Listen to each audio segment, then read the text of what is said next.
nós te agradecemos, nós te bendizemos. Em nome de Jesus. Amém.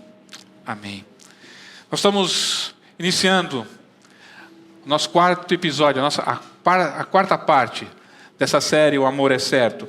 E eu quero, já de cara, como primeiro ato, lançar um versículo.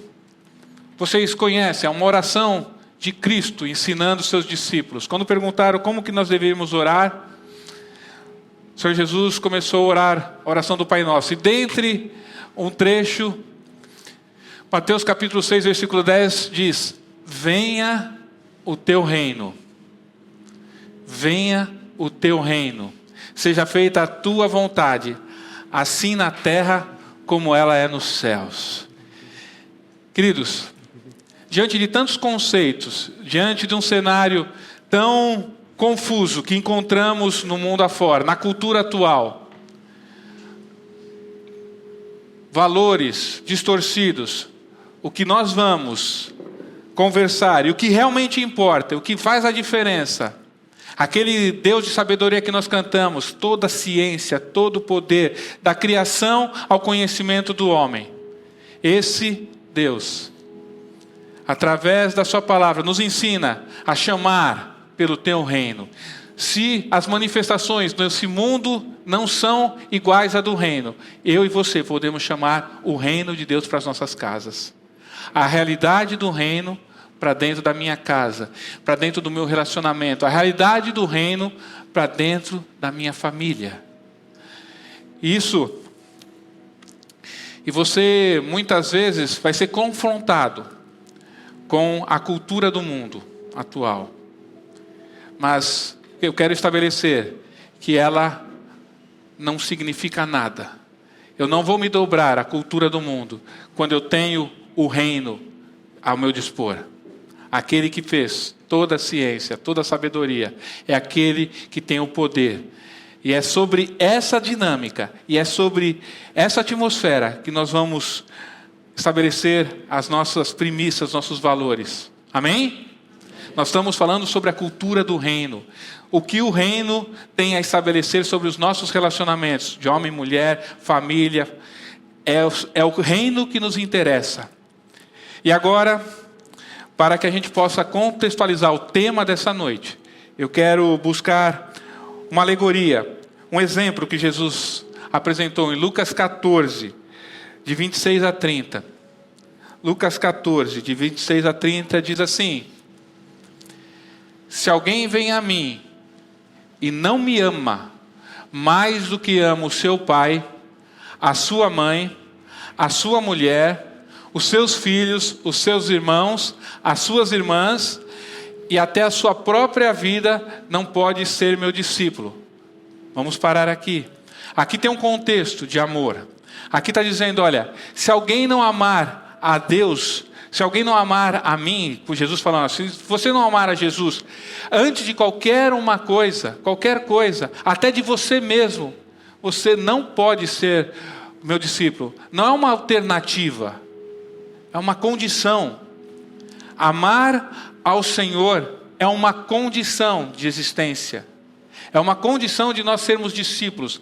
Se uma prática não for dessa forma, não existe um atalho, não existe uma outra alternativa. E ele está empregando amar, esse conceito de amar que nós vamos trabalhar. E aí ele continua: e quem não tomar a sua cruz e vier após mim, não pode ser meu discípulo. Ele continua dizendo sobre o discipulado, de ser um discípulo de Cristo. Quem não tomar alguma cruz. Preste bem atenção. Em alguns contextos eu tenho visto uma distorção dessa fala de Cristo. Aonde as pessoas pegam assim, tomar a cruz, os meus problemas do dia a dia, a minha cruz que eu carrego, essa doença, esse problema, essa área financeira é a minha cruz. Querido, ele não está falando nada disso. Você tem seus problemas, tudo bem. Mas no contexto da época, tomar a cruz fazia parte de um processo de execução. Muitos naquela época, eram executados, levados à morte pelo processo da cruz. E o que ele está dizendo aqui? Jesus está dizendo, olha, você não pode ser meu discípulo se você não morrer para si mesmo, se você não matar as suas vontades, os seus desejos em prol do meu reino. Você não pode ser meu discípulo se você não negar a si mesmo, se os seus valores não forem os meus valores, se as suas vontades não estiverem debaixo das minhas vontades. Vocês estão entendendo? Que tomar a cruz não tem a ver com os meus problemas do dia a dia, querido. É muito mais profundo do que isso. Tomar a cruz é uma questão de execução. É uma condição de morte. É uma condição de negar a mim mesmo em detrimento a seguir a Cristo. Eu me anulo. Isso é loucura para o mundo, querido. Esse é o evangelho da cruz. Esse é o evangelho que diz, olha, eu tenho que morrer para viver. E Jesus continua. Pois qual de vocês, pretendendo construir uma torre, não se assenta primeiro para calcular a despesa? Ei, negar a mim mesmo, seguir a Cristo, avaliar as premissas do reino, tudo aquilo que implica nessa caminhada, nessa jornada, ele chama de calcular a despesa e verificar se eu tenho os meios, se eu tenho a firmeza, as condições de caminhar, de prosseguir, se eu não vou parar pelo caminho para concluir, para não acontecer que, tendo lançado os alicerces, você começa essa caminhada e não podendo terminar a construção, todos os que virem zombam dele. E dizendo, este homem começou a construir e não pôde acabar. Querido, ser discípulo de Cristo, caminhar nessa direção, implica em amá-lo, em negar a nós mesmos, num amor sacrificial. E onde eu quero chegar, querido? Na minha relação com o meu Deus de amor, esse é o caminho. Agora, na relação que eu tenho com as pessoas, e principalmente com a minha esposa, com o meu cônjuge, é uma relação semelhante a essa. É uma condição, é um caminho de amor, um amor sacrificial. Nessa noite, querido, nós vamos falar sobre o amor sacrificial. E eu quero que vocês pensem da seguinte forma. Quando a gente fala de sacrifício, parece uma coisa tão dolorida, é ou não é? É ou não é? Triste, dolorida. Eu não quero dizer que não seja, mas eu quero que você pense nessa noite como um amor, uma oferta. Sabe aquilo que quando o povo saía para ofertar ao Senhor o seu sacrifício, ele saía das suas casas, mas ele entregava como uma atitude de louvor. Sabe? Você fazer aquela coisa porque é difícil, de uma forma pesada, é complicado. Mas quando você entende que isso é um sacrifício, é uma oferta ao Senhor, isso traz uma outra conotação. Eu faço tudo o que eu faço porque eu estou ofertando ao Senhor. Não é porque é pesado para mim, mas é porque eu estou ofertando a Ele, estou adorando a Ele, eu estou entregando a Ele. Eu quero que isso suba como um cheiro agradável, como uma oferta. Seja queimado holocausto, e tudo aquilo que eu venha fazer, seja como uma oferenda, como uma oferta digna ao meu Deus, que merece todas as coisas. E quando eu começo a comparar uma coisa com a outra, quando eu começo a tentar comparar, eu já saio perdendo de largada. Não, o meu sacrifício eu vou dar a minha vida, mas Ele deu primeiro, e ainda sendo morto no meu delito e no meu pecado, Ele me amou. Jesus se sacrificou. Ele não precisava nada disso, querido. Ele foi o primeiro a se sacrificar. Ele estava de bem com a vida. Ele estava governando como sempre governou. Tudo estabelecido. Mas por amor, Ele se entregou. E essa característica e esse amor sacrificial que Ele teve para conosco, e Ele nos ensina, e faz com que nós desejemos ter também para com o nosso cônjuge. E aí, o que foi declarado nessa encenação que nós tivemos quase. Paulo dizendo em Efésios capítulo 5, 25 diz: maridos, que cada um de vocês ame a sua esposa, como Cristo também amou a igreja e se entregou por ela. Aqui é uma balança, dizendo: maridos, vocês devem amar a sua esposa como Cristo amou a igreja. Vamos colocar Cristo amando a igreja num prato da balança. Ele pende bem, né? Qual é o tipo de atitude que eu e você precisamos ter para tentar equilibrar esse prato? Um amor sacrificial que entrega a sua vida. Um amor que dedica tudo que você tem. Um amor que nega-se a si mesmo, que vai na crucificação. O padrão que foi colocado nessa balança, ele não precisava disso. Ele passou por humilhação, por dor. Eu e você, no nosso relacionamento com o nosso cônjuge, nós precisamos ter essa mesma atitude de amor, de doação. Independentemente dos fatos que vierem a ocorrer, eu me sacrifico, eu ofereço ao meu Deus o meu relacionamento com ela. Cadê minha esposa? A minha esposa. Desde o início do namoro, já faz bastante tempo, tá? Mais de 36 anos aí de namoro. Eu dizia assim para ela, vamos ver se ela sabe. Dé, eu te amo. O que você diz? Não, mais alto. Dé, eu te amo. Alguém escutou? Ela está falando muito claro. O que ela falou? Eu te amo mais que você. Aí eu falava, não, vamos continuar esse climinha? Não, eu te amo muito mais que você. Sabe aquele climinha? Aí, assim, nessas expressões, aí teve uma vez ela falava assim, eu te amo. Aí eu falo, também te amo.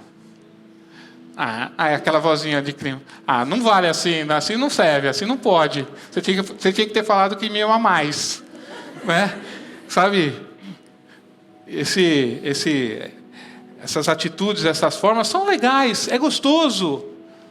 Mas isso não enche a barriga, querido. Essas relações, esse contato, essas informações, é legal cultivar. Mas não pode parar aí. Eu te amo mais. Tem que ser externado em atos de amor, em ofertas de amor, em sacrifícios de amor. Sabe, eu amo minhas filhas, né? Mas elas sabem que amo minha esposa, são amor. Uma coisa não exclui a outra, não são amores excludentes, mas a honra maior é da minha esposa. Eu honro a minha esposa. Tem situações assim que acontece ali que a gente... vamos jantar? Onde que nós vamos jantar? Aí a Priscila fala, eu queria comer carne. Aí a André fala, não, eu queria comer um peixinho. Aonde que a gente vai comer? Peixinho. Né? Então, não que eu não possa satisfazer os desejos da minha filha, lógico que sim, mas a honra, o prazer, ela é uma só carne comigo, ela que está aliançada para a eternidade comigo como uma só carne, sabe? Então, eu quero com isso dizer que tudo que nós externalizamos, que falamos, que andamos, ela tem que ser acompanhadas com atos de sacrifício, de louvor, de busca, sabe? A gente está muito acostumado, com um amor hollywoodiano, sabe? Amor de cinema, de novela, amor de série, sabe como que é? Amor de série, amor de novela. O amor é um sentimento, Eu estou sentindo. Cara, amor não é sentimento, você está sentindo filme demais. Você está assistindo filme demais. Eu sinto algo. Eu estou sentindo que eu estou amando. Isso não é amor. Sinceramente, isso não é amor. Sabe por quê? Porque o amor é uma decisão. Independente se eu sentir ou não, eu devo amar. Independente se eu estou sentindo algo ou não. Sabe? O que te faz pensar que o que você sente é o que deve ser encaminhado como amor? Então, se num dia que nós não nos tratamos deveras adequadamente, aí eu não preciso cumprir o dever de amar? Aconteceu algum fato e eu estou meio cabisbaixo, o meu amor não deve ser externado? Sabe? O amor é lutar pelo bem da outra pessoa. O amor é lutar pelo bem da outra pessoa, mesmo que ela nunca reconheça o valor ou o sacrifício que você fez. Mesmo que ela nunca reconheça. Sabe? O mundo de hoje tem banalizado o casamento. Banalizado. Cara, tem vezes que eu fico assustado. Eu acho que eu já tinha visto muita coisa, mas eu acabei vendo essa semana uma coisa que eu nunca vi. Não sei se vocês já viram. Com direito a cerimonialista, buquê e até votos de descasamento, festa de divórcio viram tendência. Alguém já tinha visto isso? Festa de divórcio. Alguém fazer voto de descasamento. Você sabia que tem cerimonialista para isso? Olha lá, aqui, enfim, divorciada. Como se isso fosse uma celebração. Lembrancinha de casamento, tem lembrancinha de descasamento. Aonde que o homem quer chegar, queridos? Aonde, na cultura do mundo, o homem... Imagine que cena grotesca.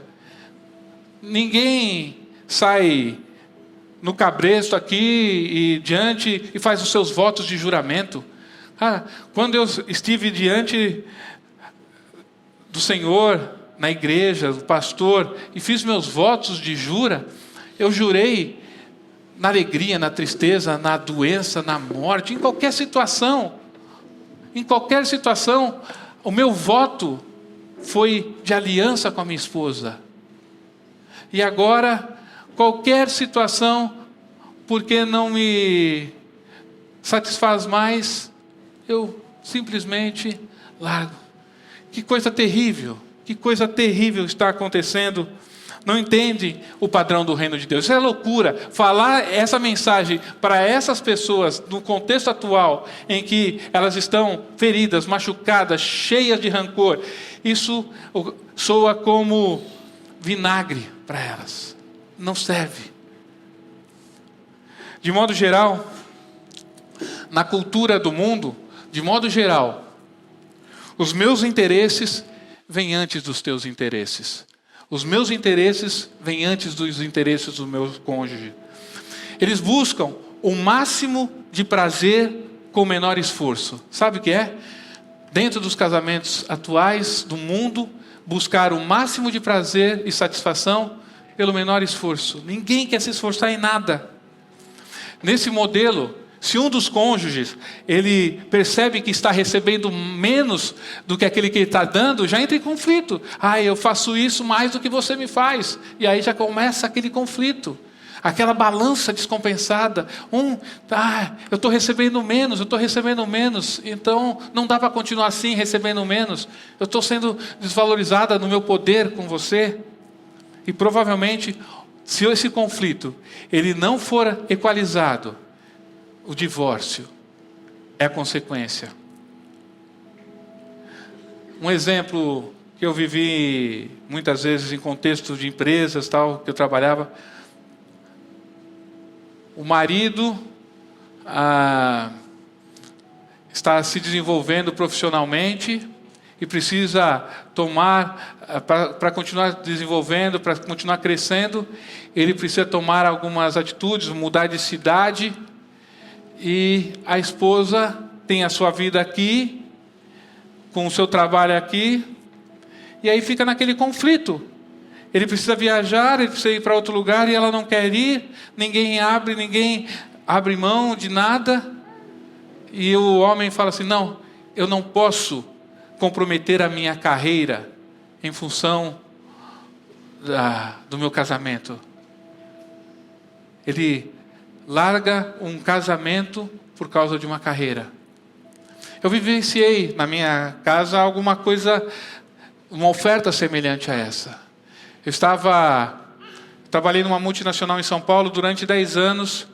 Eu estava iniciando ali, tinha uma função de coordenação e me ofereceram, eu fui sondado para trabalhar na Bolívia, em Santa Cruz de la Sierra, para cuidar de uma operação. Tinha poucos anos de casado. Primeiro que Santa Cruz da Sierra, se fosse Miami, se fosse outro lugar, tudo bem, né? Mas na Bolívia, mas talvez fosse uma oportunidade. Eu simplesmente comentei com a minha esposa. E numa conversa simples, teve paz no nosso coração? Não vamos. Declinei da oportunidade e falei: não tenho interesse. Não tenho interesse. Estava no começo de casamento. Alguns anos depois, aí eu recebi uma proposta de uma outra empresa para vir aqui para Santa Catarina. Estava em São Paulo. Para vir aqui em Santa Catarina. Vim aqui ver. Conversei com uma diretoria. Negociei com a diretoria. Não tomei nenhuma decisão. Fui para casa. Conversei com a minha esposa. Apresentei as situações. Não tomamos nenhuma decisão. Conversei com a empresa. Semana seguinte, eu e ela no avião, ficamos um final de semana aqui. Ela conhecendo a região. Tudo. A partir do momento que ela tem a paz no coração dela e no meu coração, nós tomamos a decisão. Nenhuma carreira, nenhuma condição financeira, melhora de condição financeira, seria capaz de destruir a nossa família. Ou gerar um conflito, a ponto de haver uma divergência. Sabe, queridos, você precisa entender o que faz, quais são as primazias da sua vida e o que é um amor sacrificial. Eu entendo que minha esposa estava lá, tinha a função dela, trabalhava, e quando nós tomamos a decisão, ela tomou a decisão também de se afastar do serviço dela para vir aqui comigo. E nós podemos ver os frutos que colhemos hoje, da nossa casa, pela nossa família.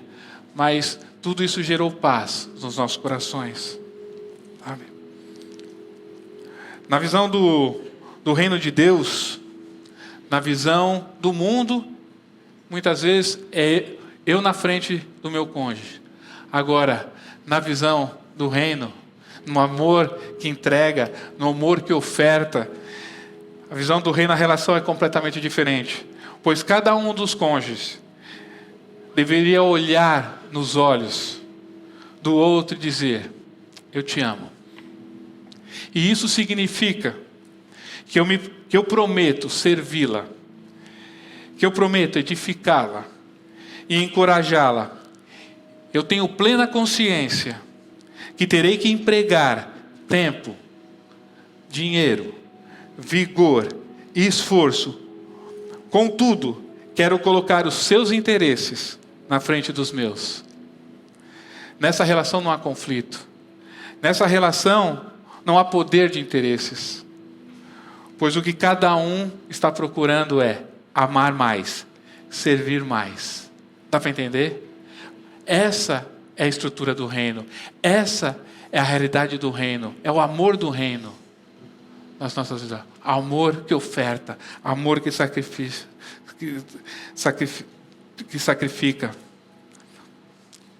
Imagine, querido, você dedicar amor e sem ter na sua balança a troca de vida.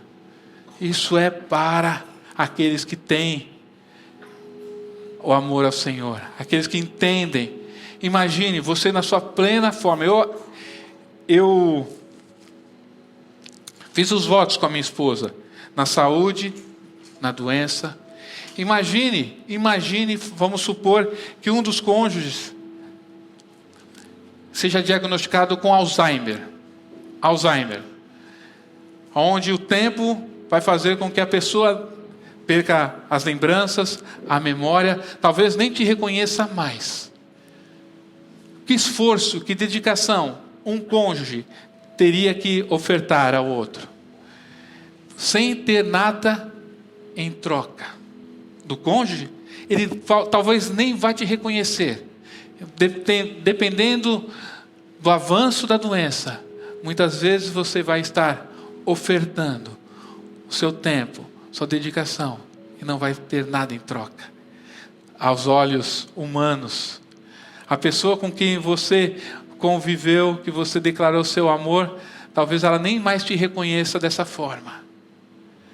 Mas isso não te dá o direito de você abdicar daquele seu voto, porque o nosso Deus é um Deus de aliança, é um Deus de pacto. Nós não entendemos muitas vezes, porque hoje nossa cultura é a cultura do contrato. Eu tenho um contrato bilateral, qualquer uma das partes, de alguma forma, tem suas consequências. Talvez, olha, nós vamos ter que dividir os nossos bens, mas eu posso tomar uma decisão hoje de romper o meu contrato contigo matrimonial. Que duro é a cultura do mundo. Mas no reino de Deus, nós não estamos diante de um contrato, nós estamos diante de uma aliança. E essa aliança, ela uma vez lançada, ela é dura para sempre. Uma vez que eu lanço um voto pelo meu Deus, ele requer que eu cumpra com zelo, com dedicação. Você vai me dizer, Wagner, mas olha, tem situação que é dura, é difícil. Eu vou falar, é verdade, é dura, é difícil. Mas, ei, olha para mim. Ei, é dura, é difícil. Mas não é na sua força, querido. Não é só na sua força que você vai. Sabe, se fosse na minha força, na sua força, eu diria, realmente é impossível. É impossível. Mas nós temos hoje, habitando em nós, um Consolador chamado Espírito Santo de Deus. Ele nos capacita. Ele nos dá força. Sabe, a ponto de renegar, a ponto de ofertar, de sacrificar, para que as nossas famílias, os nossos relacionamentos sejam guardados seguros, protegidos pelo Espírito Santo de Deus. Não vai na sua força, você não vai conseguir. Eu não vou conseguir ofertar tudo que minha esposa requer e necessita com a minha força. Mas eu tenho comigo o aval, o Espírito Santo de Deus que habita em mim. E Ele é aquele que vai me dar força, sabedoria, discernimento em tudo, para que a minha família, a minha casa possa ficar firme, prosperar. Diante de um mundo caótico, diante de um mundo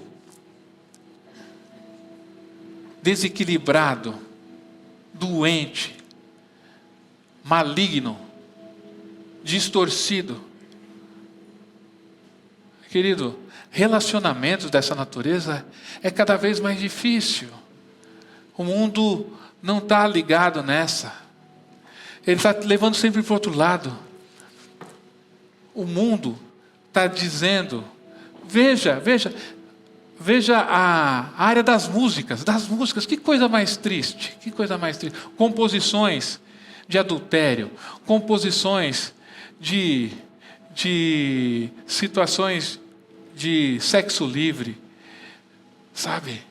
Relacionamentos quebrados, doentes, vai inculcando na cabeça das pessoas como isso é uma naturalidade, como isso é a forma de viver normal, quando só estão se lançando na lama, no lixo, e quebrando o casamento, quebrando o relacionamento, educando mal seus filhos, suas filhas. Mas nós que temos o Senhor, podemos trazer escudo e proteção para as nossas casas. Escudo e proteção. Escudo e proteção diante de um mundo caótico. Por isso que tudo que falamos aqui, se formos ao pé da letra, aquele que não tem o Espírito de Deus, é loucura. É loucura. Nunca ele vai entender o que é negar-se a si mesmo. Nunca. E para encerrar, eu quero me ater, simplesmente porque já foi ministrado na semana passada, mas porque é o texto que faz parte do amor é certo. O que Paulo diz em 1 Coríntios 13.